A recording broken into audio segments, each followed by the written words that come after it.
Hey, it's Zach. No. Hey, Zach here. Ugh. Hey guys, it's Zach. Oh, damn it.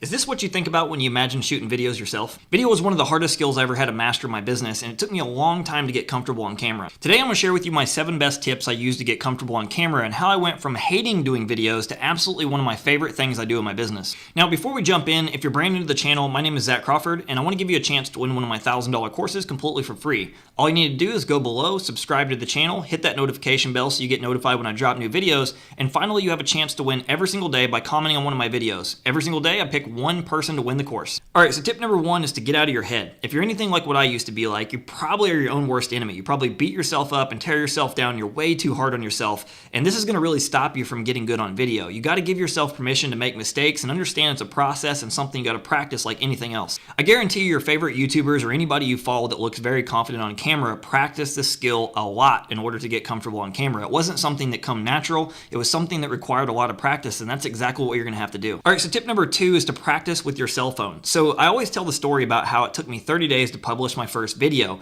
You know, I literally had to work myself up in order to do that first video, and I remember the fact I even got drunk and I said, "Hey!" and that was all I could get out. Now, what I did in order to overcome this fear was literally just pull out my cell phone, look straight into the camera so that way I could get used to seeing my ugly mug and hearing my voice, and I just practiced talking about anything and everything I could think of. The reason I use my cell phone is because of the fact that I had no intentions of publishing the video. All I wanted to do was get over the fear of looking at myself in the camera. I wanted to get over the fear of sounding silly. You know, that was a joke at the beginning of the video where I messed up 2 or 3 times. But what's funny is when I first used to shoot videos, I literally would film 50 or 60 takes in order just to get a 1-minute scene. I would constantly keep redoing it. I'd be like, oh, I sound horrible. Damn it, why do I keep messing up? That was a real thing. That's why I put that in the beginning of the video, and this is why I use my cell phone. It helped me overcome that fear. Now, after doing this process for 30 days, it allowed me to get out of my head, realize that video is not this scary thing that I thought it was, and publish my first video. Now, I'm going to be honest, it wasn't pretty. I didn't sound very great. I definitely was not confident on camera,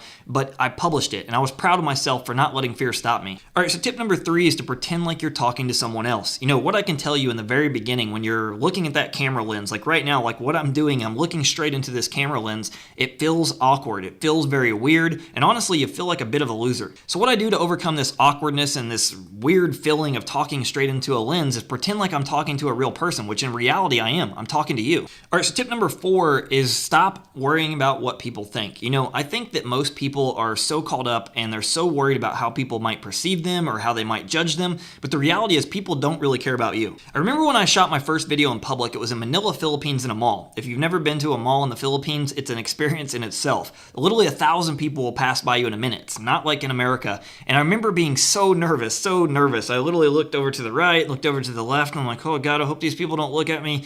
And the moment I shot the video, I was freaking out. And then everybody started looking at me, and then I was thinking about what they're thinking, and then I was looking over here. I couldn't even concentrate on what I was saying. I was mumbling. And what's funny is, and the reality is, the people probably didn't care about me. In fact, they were probably just curious, and people don't care about you that much. Trust me, when they walk away from you, they're not going to waste another thought on you.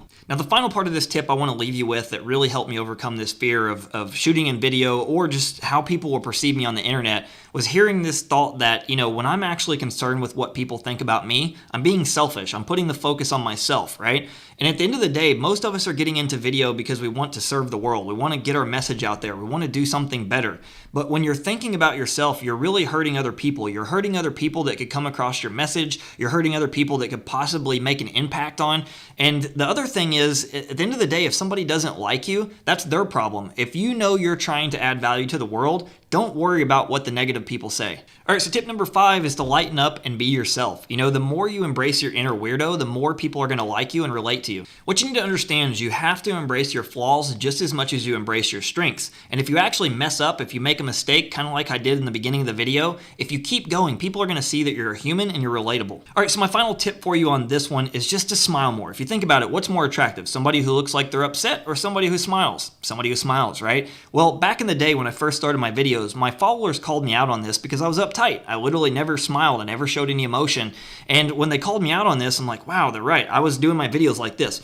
hi, my name is Zach Crawford, and today I'm going to teach you about, and because of that, like, people didn't really tune into what I was saying. They honestly probably didn't want to take any advice from me. So my biggest piece of advice here is just to smile. If you feel like you're upset, smile, because if you think about it, it's kind of hard to be upset when you smile. Like, it's just an emotion. It releases endorphins. So before you do your videos, here's the tip that I do. I always try to smile and then go into the video. If you ever watch my videos like, hey, what's going on, guys? It's because of the fact that I smile and then I do my first scene. By doing this, I already put myself in a better state to do a video before I ever even start. All right, so tip number 6 is to plan and script your content. In the early days, I never felt comfortable on camera because I winged it. And because of this, I felt a lack of control, and this really came out in my content. When I started planning out my videos ahead of time and scripting them out, it helped me organize my thoughts, keep my content very tight and punchy, and it also made me feel more confident on camera because I had a plan. Now, personally, I don't use a teleprompter. Like, I can't read a script to save my life. I also don't like teleprompters personally because it feels very robotic. I don't show much emotion, and you can literally see my eyes reading every single word. All I do is I get out a pad of paper and I write down my basic thoughts, and what I do is I actually leave a little room for creativity to say what pops into my head. Then from there, all I do is shoot one segment at a time. I edit out the clips that I don't like, and you can see this exact technique in this video. By doing things this way, it saves my viewers the pain of having to watch a 25 to 30 minute video of me rambling and getting sidetracked with my thoughts. All right, so tip number 7 is to prepare for haters. Now, it's not a matter of will you have haters, but it's a matter of when will you have haters. Unfortunately, in the world we live in, everybody becomes incredible hawk behind a keyboard on social media. If you want to be successful with anything in life, you have to develop thick skin. I once heard Tony Robbins say that it's much easier for someone to tear down your skyscraper instead of building their own. The one thought that helped me overcome this hater concept was realizing that when I let some negative person stop me from their thoughts and their judgment,